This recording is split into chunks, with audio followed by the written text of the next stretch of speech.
Is one of our favorite days of the year. It is officially time for the 33rd annual Furry Scurry in Wash Park. We will bring you live shots of the event all morning as we lead up to today's fun. But we begin with a live look outside over Lookout Mountain. Beautiful start to the day there in Golden. Not a single cloud in the sky. And that will be the story of the weekend. Good morning. Thanks so much for joining us. I'm Evan Krugel. We'll get a look of your forecast with Weather Impact Team forecaster Katie LaSalle in just a moment. But first, we've got some news on a new push in the state legislature to pass a bill meant to make ride shares like Uber and Lyft safer. Democratic Governor Jared Polis vetoed a similar bill last year, but now a scaled-back version is making its way through the Capitol. 9 News reporter Colton Chavez spoke with the sponsor, who believes it will become law this time around. A state representative is doubling down on rideshare safety in Colorado. My personal experience has shaped every piece of this bill. The bill's primary sponsor, Jenny Wilford, says she was sexually assaulted by a man pretending to be a Lyft driver in February of 2024. Prosecutors say they were using someone else's account and was never authorized to be behind the wheel. It's difficult to ignore a state lawmaker when they're bringing legislation to demand change, to demand safety. Last year, Democratic Governor Jared Polis vetoed a similar bill. Wilford said the governor had concerns over mandatory audio and video recording language and a total ban on food and drinks.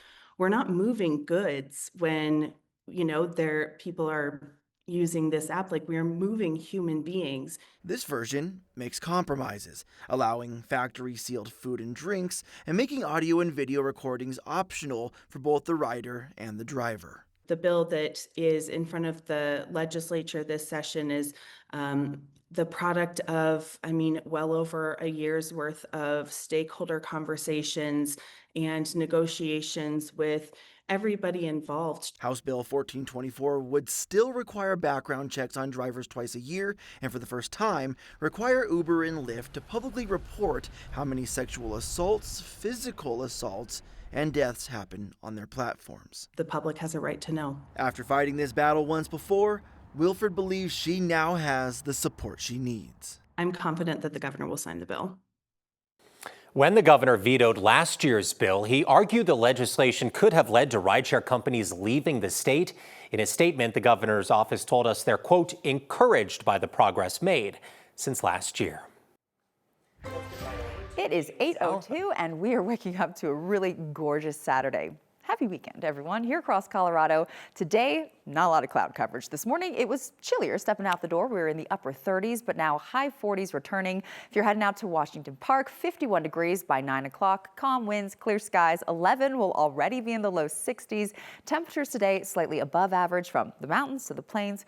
Closing weekend up over copper bluebird skies. We saw fresh snow and rain late last week, but this morning it is dry all across Colorado with temperatures on the rise. We're now in the 40s across the majority of the eastern plains, 20s and 30s still in the mountains, but you can see from our planner heading out to Denver International Airport, no weather worries. If you're there by 12 o'clock, 64 degrees and highs today, 71 expected. Winds light this morning. They'll be sustained from the east around 5 to 10 miles per hour max this afternoon. So across the state, quiet. Tomorrow, building clouds, and we do have more rain and snow in the forecast for the high country, and could even see a rain-snow mix as we get into Tuesday and Wednesday of this upcoming week. Tomorrow, a few brief showers into our southern mountains. Better chance for more rain and snow over higher terrain, mainly above 10,000 feet for our northern high country as we get into late Monday, early Tuesday. Rain chances increase for the Denver metro area, and we'll look at some of these totals we're expecting as temperatures fall and the weather pattern shifts in through the middle of this upcoming week. Katie, thank you.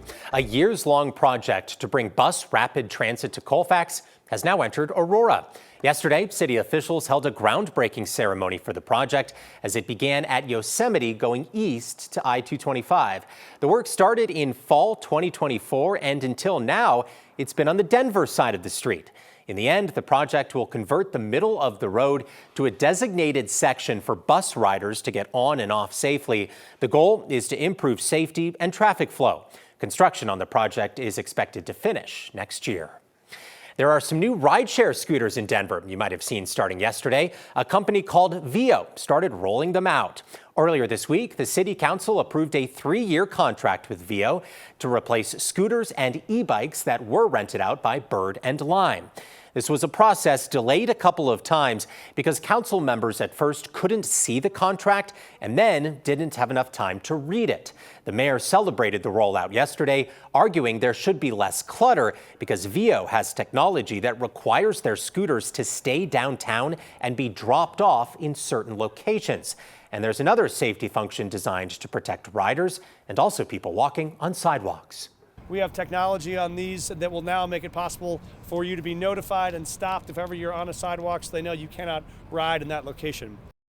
Vio says it will have a free ride transition window for people currently on Bird and Lime's low-income rider program. They'll be able to keep riding with Vio by confirming their status when they scan a scooter or bike. Then they'll have 10 days to upload documentation proving that they're eligible. Close to 200 people showed up at Denver's court yesterday thinking they had court dates. There's just one problem. They didn't. Instead, they got a text message that you may have seen earlier this week.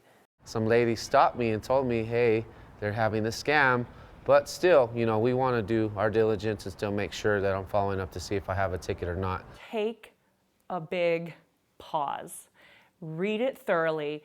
Ask a friend about it. That's what these criminals want. They want to catch you off guard when you're busy, you have a lot of things to do, and you just want to check this box. Don't do that. Just take time and look at it. Nothing is so important that you have to make a decision right away.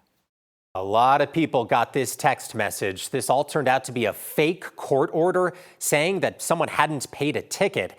It listed an address for Denver's traffic court, and the link in the QR code of that text went to a website that said the fine was $6. Now, the people who sent it are hoping people will enter their payment information so that they can have a field day with your credit card info. They also hope that the threat of court on an official-looking document might be enough for people to click the link and pay the money. But a lot of people took the time to go to court instead.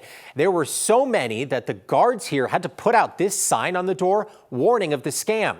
If you clicked and put your card information in, call your credit card company right away, and you may want to consider putting a freeze on your credit. The Douglas County Pride Fest is returning this year. Organizers say they decided to not have it last year because of leadership changes within their group. You may recall the event initially made headlines back in 2022 when a performer's costume slipped, revealing a plastic chest plate during a drag show. A Republican county commissioner tried to get the event banned from county property, but was unsuccessful. Then in 2023, someone vandalized the property hours before the event. Then dozens of protesters swarmed a family-friendly drag show and would not leave for 40 minutes. The president of Pride Fest says all of this is exactly why they had to return.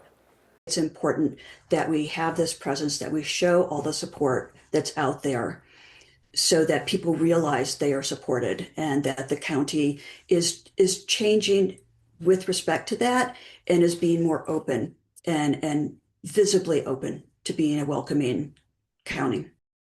This year, the event will take place on May 17th at Salisbury Park. Organizers say there are a number of security measures in place to help keep people safe. Well, Boulder County could limit trail use in more areas with a goal of reducing conflict between hikers, bikers, and horseback riders. And there is still time to register for the Furry Scurry. You can do that at Wash Park all the way up until 9 o'clock. Making a big difference in a shelter animal's life is as simple as walking Wash Park with your pup or all by yourself.